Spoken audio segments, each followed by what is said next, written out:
ಮಂಡ್ಯದಲ್ಲಿ ಹನುಮ ಧ್ವಜ ತೆರವು ವಿಚಾರಕ್ಕೆ ಸಂಬಂಧಪಟ್ಟಂತೆ ಗ್ರಾಮಸ್ಥರು ಸಿಡಿದಿದ್ದಾರೆ. ಎರಡನೇ ದಿನ ಕೂಡ ಅಲ್ಲಿ ಆಕ್ರೋಶ ವ್ಯಕ್ತ ಆಗ್ತಾ ಇದೆ. ಕೆರಗೋಡು ಗ್ರಾಮದಲ್ಲಿ ನಿಷೇಧಾಜ್ಞೆ ಮುಂದುವರಿತಾ ಇದೆ. ಸಿಆರ್ಪಿಸಿ ಸೆಕ್ಷನ್ 144 ಜಾರಿಯಲ್ಲಿದೆ. ನಿಷೇಧಾಜ್ಞೆ ಇದ್ರೂ ಕೂಡ ಬಿಜೆಪಿ ಹಾಗೂ ಜೆಡಿಎಸ್ ನಾಯಕರು ಜಮಾಯಿಸ್ತಾ ಇದ್ದಾರೆ. ಈಗಾಗಲೇ ಅಪಾರ ಸಂಖ್ಯೆಯಲ್ಲಿ ಹಿಂದೂ ಸಂಘಟನೆಯ ಕಾರ್ಯಕರ್ತರು ಕೂಡ ಸೇರಿದ್ದಾರೆ. ಹನುಮ ಧ್ವಜವನ್ನ ಹಾರಿಸಲೇಬೇಕು ಅಂತ ಪಟ್ಟು ಹಿಡಿತಾ ಇದ್ದಾರೆ. ಕೆಲವೇ ಕ್ಷಣಗಳಲ್ಲಿ ಕೆರಗೋಡ್ನಿಂದ ಮಂಡ್ಯ ಡಿಸಿ ಕಚೇರಿ ತನಕ ಪಾದಯಾತ್ರೆಯನ್ನ ನಡೆಸಬೇಕು ಅಂತ ಚಾಲನೆಯನ್ನ ಕೂಡ ಕೊಡ್ಲಿಕ್ಕಿದ್ದಾರೆ. ಸೊ ಇದು ಯಾವ ಸ್ವರೂಪವನ್ನ ಪಡೆದುಕೊಳ್ಳುತ್ತೆ ಇವತ್ತು ಅನ್ನೋದು ಅಷ್ಟೇ ಕುತೂಹಲಕ್ಕೆ ಕಾರಣ ಆಗ್ತಾ ಇದೆ. ಒಂದು, ಜಿಲ್ಲಾಡಳಿತದ ದುಡುಕಿನ ನಿರ್ಧಾರ ಇದರಲ್ಲಿ ಎದ್ದು ಕಾಣಿಸ್ತಾ ಇದೆ. ಅಂದ್ರೆ ಅಲ್ಲಿರುವಂತಹ ಜನರನ್ನ ವಿಶ್ವಾಸಕ್ಕೆ ತಗೊಳ್ಳೋ ಕೆಲಸವನ್ನ ಯಾಕೆ ಮಾಡಲಿಲ್ಲ ಅನ್ನೋ ಒಂದು ಪ್ರಶ್ನೆ ಇದೆ. ಏಕಾಏಕಿ ಬಂದು ಅವರ ಧಾರ್ಮಿಕ ಭಾವನೆ ಭಕ್ತಿಯಿಂದ ನೋಡ್ತಾ ಇದ್ದಂತಹ ಧ್ವಜವನ್ನ ಇಳಿಸಿದ ತಕ್ಷಣ ಸಹಜವಾಗಿ ವಿರೋಧ ವ್ಯಕ್ತ ಆಗುತ್ತೆ, ಸಹಜವಾಗಿ ಪ್ರತಿರೋಧ ವ್ಯಕ್ತ ಆಗುತ್ತೆ. ಅಟ್ಲೀಸ್ಟ್ ಅವ್ರ ಹತ್ರ ಕೂತ್ಕೊಂಡು ಮಾತಾಡಿಸಿ ಸಂಧಾನ ಆಗುವಂತಹ ಕೆಲಸ ಪ್ರಕ್ರಿಯೆಗೆ ಚಾಲನೆ ಕೊಟ್ಟಿದ್ರೆ ಇವತ್ತು ಕೆರಗೋಡು ಈ ಸ್ಥಿತಿಯನ್ನ ನೋಡ್ತಾ ಇರಲಿಲ್ಲ ಅನ್ನೋದು ಗ್ರಾಮಸ್ಥರು ಬಹುತೇಕರ ಅಭಿಪ್ರಾಯ ಆಗ್ತಾ ಇದೆ. ನಮ್ಮ ಧಾರ್ಮಿಕ ಭಾವನೆಗೆ ನೋವಾಗಿದೆ, ಹೀಗಾಗಿ ಇದು ನಮ್ಮ ಪ್ರತಿಕ್ರಿಯೆ ಅನ್ನೋದು ಅವ್ರ ವಾದ. ಡೀಟೇಲ್ಸ್ ಕೊಡ್ತಾರೆ ರೋಹಿತ್. ಈಗ ಪಾದಯಾತ್ರೆಗೆ ಎಷ್ಟೊತ್ತಿಗೆ ಚಾಲನೆ ಕೊಡ್ತಾರೆ, ಯಾರು ಚಾಲನೆ ಕೊಡ್ತಾರೆ, ಡೀಟೇಲ್ಸ್ ಏನೇನು ಕೊಡ್ತೀರಿ? ಮಮತಾ, ಈ ಒಂದು ಪಾದಯಾತ್ರೆಗೆ ಕುಮಾರಸ್ವಾಮಿ ಅವರೇ ಬಂದು ಚಾಲನೆ ನೀಡ್ತಾರೆ ಅಂತ ಹೇಳಲಾಗ್ತಾ ಇರುವಂಥದ್ದು. ಸುಮಾರು 10 ಗಂಟೆ ವೇಳೆಗೆ ಈ ಒಂದು ಪಾದಯಾತ್ರೆ ಸ್ಟಾರ್ಟ್ ಆಗುತ್ತೆ. ದೃಶ್ಯದಲ್ಲಿ ಗಮನಿಸಬಹುದು. ಈಗಾಗಲೇ ಟಾಪ್ ವ್ಯೂ ಇಂದ ತೋರಿಸ್ತಾ ಇದ್ದೀನಿ. ಅಂದರೆ ಸಾಕಷ್ಟು ಜನರು ಈಗಾಗಲೇ ಜಮಾಯಿಸಿ ಆಕ್ರೋಶವನ್ನು ವ್ಯಕ್ತಪಡಿಸ್ತಾ ಇರುವಂಥ ದೃಶ್ಯಾವಳಿಗಳನ್ನು ಗಮನಿಸಬಹುದಾಗಿರುವಂಥದ್ದು.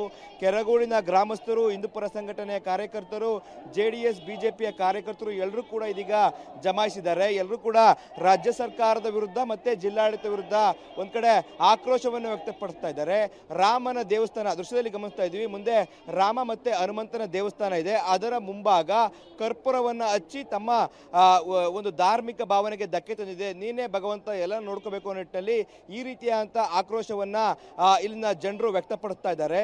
ಈ ಮೂಲಕವಾಗಿ ಸಾವಿರಾರು ಸಂಖ್ಯೆಯಲ್ಲಿ ಈ ಒಂದು ಪಾದಯಾತ್ರೆಯಲ್ಲಿ ಭಾಗಿಯಾಗಬೇಕು ಜನರೆಲ್ಲರೂ ನಿಟ್ಟಿನಲ್ಲಿ ಕೂಡ ಒಂದು ರೀತಿಯಲ್ಲಿ ಇದು ಘೋಷಣೆಗಳನ್ನು ಕೂಗ್ತಾ ಇರುವಂಥ ದೃಶ್ಯಾವಳಿಗಳು ಒಂದು ಕಡೆ ಆದರೆ, ಇನ್ನೊಂದು ಕಡೆ ಭದ್ರತೆ ವಿಚಾರವನ್ನು ಕೂಡ ತೋರಿಸ್ತೀನಿ. ಇಲ್ಲೂ ಕೂಡ ಪೊಲೀಸರು ಸಂಪೂರ್ಣವಾಗಿ ತಯಾರಿಯಾಗಿದ್ದಾರೆ. ಎಲ್ಲ ಸಂಪೂರ್ಣವಾಗಿ ಪೊಲೀಸರೆಲ್ಲರೂ ಕೂಡ ಅಲರ್ಟ್ ಆಗಿ ಈ ಒಂದು ಮೆರವಣಿಗೆ ವೇಳೆ ಯಾವುದೇ ರೀತಿಯಾದಂಥ ಅಹಿತಕರ ಘಟನೆಗಳು ಜರುಗಬಾರದು ಅನ್ನೋ ನಿಟ್ಟಿನಲ್ಲಿ ನೂರಾರು ಸಂಖ್ಯೆಯಲ್ಲಿ ಪೊಲೀಸರ ನಿಯೋಜನೆ ಕೂಡ ಒಂದು ಕಡೆ ಆಗ್ತಾ ಇದೆ. ಮಗದೊಂದು ದೃಶ್ಯದಲ್ಲಿ ತೋರಿಸ್ತೀನಿ. ನಿನ್ನೆಯ ಕೇಂದ್ರ ಬಿಂದು ಆಗಿದ್ದಂತಹ ಧ್ವಜಸ್ತಂಭದ ಬಳಿ ಕೂಡ ಅಪಾರ ಪ್ರಮಾಣದ ಪೊಲೀಸರು ಕೂಡ ಇಲ್ಲಿ ಇರುವಂತಹ ದೃಶ್ಯಾವಳಿಗಳನ್ನ ಗಮನಿಸ್ತಾ ಇದೀವಿ. ಅಂದ್ರೆ ಒಂದ್ ಕಡೆ ಪ್ರೊಸೆಷನ್ ಹೋದ್ರೆ ಮತ್ತೊಂದು ಕಡೆ ಯಾರಾದ್ರೂ ಬಂದು ಧ್ವಜವನ್ನ ಅಂದ್ರೆ ರಾಷ್ಟ್ರ ಧ್ವಜವನ್ನ ಇಳಿಸಿ ಹನುಮನ ಧ್ವಜವನ್ನ ಆರಿಸಬಹುದು ಅನ್ನೋ ಲೆಕ್ಕಾಚಾರದಿಂದಾಗಿ ಸಂಪೂರ್ಣವಾಗಿ ಈ ಒಂದು ಪ್ರದೇಶವನ್ನ ನಿಷೇಧಿತ ಪ್ರದೇಶ ಅಂತ ಘೋಷಣೆ ಮಾಡಿ ಸುತ್ತಲೂ ಬ್ಯಾರಿಕೇಡ್ ಹಾಕಿ ಜೊತೆಗೆ ಪೊಲೀಸರ ಭದ್ರತೆಯನ್ನು ಕೂಡ ಮಾಡಲಾಗಿದೆ. ಇನ್ನೊಂದು ಕಡೆ ಲೈಟ್ ಕಂಬಗಳಿಗೆ CC ಕ್ಯಾಮೆರಾಗಳನ್ನು ಕೂಡ ಅಳವಡಿಕೆ ಮಾಡಲಾಗಿದೆ. ಯಾರಾದ್ರೂ ಕೂಡ ಈ ಒಂದು ನಿಷೇಧಿತ ಪ್ರದೇಶಕ್ಕೆ ಬಂದ್ರೆ ಗೊತ್ತಾಗಬೇಕು ಅನ್ನೋ ನಿಟ್ಟಿನಲ್ಲಿ CC ಕ್ಯಾಮೆರಾಗಳು ಕೂಡ ಅಳವಡಿಕೆ ಆಗಿರುವಂಥದ್ದು. ಒಟ್ಟಾರೆ ಇವತ್ತಿನ ಪಾದಯಾತ್ರೆ ಏನಿದೆ ಅದು ಒಂದ್ ಕಡೆ ಧಾರ್ಮಿಕ ಭಾವನೆಗೆ ಧಕ್ಕೆ ತರುವಂತಹ ವಿಚಾರವನ್ನು ಇಟ್ಕೊಂಡು ಕೆರಗೋಡಿನ ಗ್ರಾಮಸ್ಥರು, ಹಿಂದೂಪರ ಕಾರ್ಯಕರ್ತರು ಮಾಡಿದ್ರೆ, ಇನ್ನೊಂದು ಕಡೆ ಈ ಒಂದು ಪ್ರತಿ ಒಂದು ಹಿಂದೂಪರ ಗಲಾಟೆಗಳು ಮತ್ತೆ ಈ ಇಶ್ಯೂಗಳಾದಂಥ ಸಂದರ್ಭದಲ್ಲಿ ಬಿಜೆಪಿ ತನಗೆ ತಾನೇ ಎಂಟ್ರಿ ಕೊಡ್ತಾ ಇತ್ತು. ಅದೇ ರೀತಿಯಾಗಿ ಬಿಜೆಪಿ ಈ ಒಂದು ಇಶ್ಯೂ ಕೂಡ ಎಂಟ್ರಿ ಕೊಟ್ಟಿದೆ. ಜೊತೆಗೆ ಇದರ ಜೊತೆಗೆ JDS ಕೂಡ ಎಂಟ್ರಿ ಕೊಟ್ಟಿರುವಂಥದ್ದು.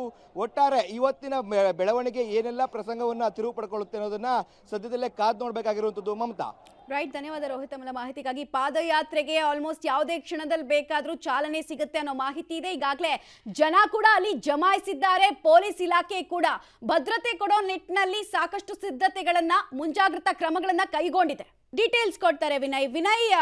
ಇನ್ನೊಂದು ವಿಚಾರ ಇಲ್ಲಿ ಬಹಳ ಕಾಡ್ತಾ ಇರೋದು ಅಂತ ಹೇಳಿದ್ರೆ, ಜಿಲ್ಲಾಡಳಿತ ಏನೇ ಇಲ್ಲಿ ರೈಟ್ ಯಾರು ರಾಂಗ್ ಯಾರು ಅನ್ನೋದಕ್ಕಿಂತ ಜನರ ಮನವೊಲಿಸುವಂತಹ ನಿಟ್ಟಿನಲ್ಲಿ ಹೆಜ್ಜೆಯನ್ನ ಇಡಬೇಕಾಗಿತ್ತು. ಮೊದಲು ಗ್ರಾಮಸ್ಥರನ್ನ ವಿಶ್ವಾಸಕ್ಕೆ ತೆಗೆದುಕೊಂಡು ನಂತರ ಅವ್ರು ಏನ್ ನಿರ್ಧಾರವನ್ನ ತೆಗೆದುಕೊಂಡಿದ್ದೀವಿ ಅದನ್ನ ಮಾಡೋ ಅವಕಾಶ ಇತ್ತು. ಆದ್ರೂ ಯಾಕೆ ಇಷ್ಟೊಂದು ದುಡುಕಿನ ನಿರ್ಧಾರ? ಇವತ್ತು ಕೆರಗೋಡು ಈ ಪರಿಸ್ಥಿತಿಯನ್ನೇ ನೋಡ್ತಾ ಇರಲಿಲ್ಲ ಪ್ರಾಬಬ್ಲಿ. ಖಂಡಿತವಾಗ್ಲೂ ಮಮತಾ, ಯಾಕಂದ್ರೆ ಜಿಲ್ಲಾಡಳಿತದ ಈ ಒಂದು ನಿರ್ಧಾರ ಏನಿದೆ ಸೂಕ್ತ ಪ್ರಮಾಣದಲ್ಲಿ ಸೂಕ್ತ ನಿರ್ಧಾರವನ್ನು ತೆಗೆದುಕೊಳ್ಳದಿರೋದೇ ಇಷ್ಟು ದೊಡ್ಡ ಮಟ್ಟದ ಹೋರಾಟಕ್ಕೆ ಕಾರಣ ಆಗಿರುವಂಥದ್ದು. ಅದರಲ್ಲೂ ಪ್ರಮುಖವಾಗಿ ನಿನ್ನೆಯಿಂದ ಹೋರಾಟದಲ್ಲಿ ಮಹಿಳೆಯರು ಕೂಡ ಹೆಚ್ಚಿನ ಸಂಖ್ಯೆಯಲ್ಲಿ ಭಾಗವಹಿಸಿದ್ರು. ಮಹಿಳೆಯರು ಕೂಡ ನಿನ್ನೆ ಸ್ವತಃ ಕಂಬಕ್ಕೆ ಹನುಮಾನ್ ಧ್ವಜವನ್ನು ಕಟ್ಟುವಂಥದ್ರಲ್ಲಿ ಕೂಡ ಮಹಿಳೆಯರ ಪಾತ್ರ ದೊಡ್ಡದಾಗಿತ್ತು. ಅವರು ತೆಗೆದುಕೊಂಡಿರುವಂಥ ಅನುಮತಿ ಪತ್ರವನ್ನ ಹಿಡಿದು ಅವರು ಹೋರಾಟವನ್ನ ಮಾಡ್ತಾ ಇರುವಂಥದ್ದನ್ನು ಕೂಡ ದೃಶ್ಯಗಳಲ್ಲಿ ನೋಡ್ತಾ ಇರ್ಬೋದು. ಇವತ್ತಿನ ಪಾದಯಾತ್ರೆಯಲ್ಲಿ ಭಾಗವಹಿಸಲಿಕ್ಕೂ ಕೂಡ ಮಹಿಳೆಯರು ಕೂಡ ಹನುಮ ಧ್ವಜವನ್ನು ಹಿಡಿದು ಭಾಗಿಯಾಗಿರುವಂತಹ ಒಂದು ದೃಶ್ಯಗಳನ್ನು ಕೂಡ ನೋಡ್ತಾ ಇರ್ಬೋದು. ನನ್ನ ಜೊತೆ ಇದ್ದಾರೆ, ನಿನ್ನೆ ಹನುಮ ಧ್ವಜವನ್ನ ಕಟ್ಟಿದಂತ ಮಹಿಳೆ ನನ್ನ ಜೊತೆ ಇದ್ದಾರೆ, ಅವ್ರನ್ನ ಮಾತನಾಡಿಸ್ತೀನಿ. ಅಮ್ಮ, ನಿನ್ನೆ ಕಂಬ ಹತ್ತಿ ನೀವೇ ಧ್ವಜವನ್ನ ಕಟ್ಟಿದ್ರಿ, ನಿಮ್ಮ ಊರಿನಲ್ಲಿ ಧ್ವಜ ಕಟ್ಟೋಕೆ ಯಾಕೆ ವಿರೋಧ ವ್ಯಕ್ತಪಡಿಸ್ತಾ ಇದೆ ಜಿಲ್ಲಾಡಳಿತ? ಯಾಕೆ ನಮ್ಮ ಮನೆ ದೇವರು ಸ್ವಾಮಿ, ಅವನು ನಮ್ಮ ಮನೆ ದೇವರು ಈ ಕೆಳಗೆ ಇಳಿಸಿರಲ್ಲ ಅಂತ ಒಟ್ಟೂರಿಗೆ ನಮಗೆ ನಮ್ಮ ದೇವ್ರು ಅಲ್ಲೇ ಇರಬೇಕು ಅನ್ನೋ ಒಟ್ಟೂರಿಗೋಸ್ಕರ ನಾನು ಕಟ್ಟದೆ ಹೋಗಿ ಹತ್ತಿ ಹೊಡೆದಾರ ಹೊಡಿಲಿ, ಕೆಚ್ಚರ ಕೆತ್ತಿ ಅನ್ನೋ ಧೈರ್ಯದಿಂದನೇ ಹೋದೆ ಸ್ವಾಮಿ. ಹತ್ತದೆ ಕೈಯೆಲ್ಲ ಮುರಿದಾರ, ಹೊಡೆದ್ರು, ಆದ್ರೆ ಹೊಡೆದ್ರು ಬಿಡ್ಲಿಲ್ಲ, ಹತ್ತಿದ್ದೀನಿ. ಆದ್ರೆ ನಮ್ಮ ದೇವ್ರನ್ನ ಮನೆ ಅಲ್ಲಿ ನನ್ನ ಮನೆ ಬಾಗ್ಲಲ್ಲೇ ಇರಬೇಕು ಸ್ವಾಮಿ, ಅದನ್ನೇ ನಾವು ಕೇಳ್ಕೊತಾ ಇದ್ದೀವಿ, ಇನ್ನೇನು ಕೇಳ್ಕೊತಾ ಇಲ್ಲ. ನೀವು ಅನುಮತಿ ಪಡ್ಕೊಂಡ್ರು ಕೂಡ ಯಾಕೆ ಕಟ್ಟೋದಕ್ಕೆ ಬಿಡ್ತಾ ಇಲ್ಲ ಅವರು? ಅದು ಅವ್ರಿಗೆ ಗೊತ್ತು ಸರ್, ಮೋಸದಿಂದ ಮಾಡಿರೋ ಕೆಲಸ ಇದು. ರಾಜಾರೋಷವಾಗಿ ಬಂದು ಮಾಡಿದ್ರೆ ಯಾರು ಬಿಟ್ಕೊಡ್ತಿರ್ಲಿಲ್ಲ. ನ್ಯಾಯ ರೀತಿ ಕೇಳಿದ್ರು ಆಯ್ತಿತ್ತು. ಯಾಕೆಂದ್ರೆ ನ್ಯಾಯ ರೀತಿ ಕೇಳಿದ್ರೆ ಈ ಪತ್ರ ತೋರಿಸ್ತೀವಲ್ಲ ನಾವು, ಅದಕ್ಕೆ ಅವ್ರ ಕೈಲಿ ಮಾಡ್ಕೊಳಕ್ಕಾಗಲಿಲ್ಲ. ಮೋಸದಿಂದ 3 ಗಂಟೆ ರಾತ್ರಿಗೆ ಬರ್ತೀವಿ ಅಂತ ಅನೌನ್ಸ್ ಮಾಡಿ 3 ಗಂಟೆ ರಾತ್ರಿಯಿಂದ ಕೂತಿರೋದು, ಮೊನ್ನೆಯಿಂದ ಕೂತಿರೋದು. ನನ್ನ ಮಗಳು ಲಾಯರು ಮೇಕತ್ತಿ ದಾರ ಕಟ್ಟಿದ್ದಾಳೆ, ಅವಳನ್ನ ಮೇಲಿಂದ ಏಣಿಯಿಂದ ಎಳ್ದಿದ್ದಾರೆ ಸರ್, ಅವ್ರ ಕೈಗೆ ಲೈಟ್ ಆಗಿದೆ. ನಾನು 63 ವರ್ಷ, ನನಗೆ 3 ಜನ ಹೇಳಿದ್ರು ಆಗಲಿಲ್ಲ ಅವ್ರ ಕೈಲಿ. 4 ಜನ ಪೊಲೀಸರು ಬಂದು ನಾಯಿ ಹೇಳ್ದಂಗೆ ಎಳ್ದಾಕಿದ್ದಾರೆ, ನಮಗೆ ಬಾವುಟ ನೋಡಿ, ನಮ್ಮ ಬಾವುಟ ಇಳಿಸ್ಬಿಟ್ಟು, ಆಂಜನೇಯ ಬಾವುಟ ಇಳಿಸ್ಬಿಟ್ಟು ರಾಷ್ಟ್ರೀಯ ಬಾವುಟ ಆರ್ಸವ್ರೆ, ಅರ್ಧಂಬರ್ಧ ಆರ್ಸವ್ರೆ, ಅದು ಚಪ್ಪಲಿ ಕಾಲಲ್ಲಿ ಆರ್ಸವ್ರೆ. ಅವ್ರು ಬಾಯಿಗೆ ಮಣ್ಣಾಕೋರು, ಅವ್ರಿಗೇನು ಬರಬಾರ್ದ? ನಮ್ಗೆ ಗೊತ್ತೇ ಉಳಿತಲ್ವಾ? ನಮ್ಮ ಹಿಂದೂ ಸಂಸ್ಕೃತಿ ಎಲ್ಲೋಯ್ತು?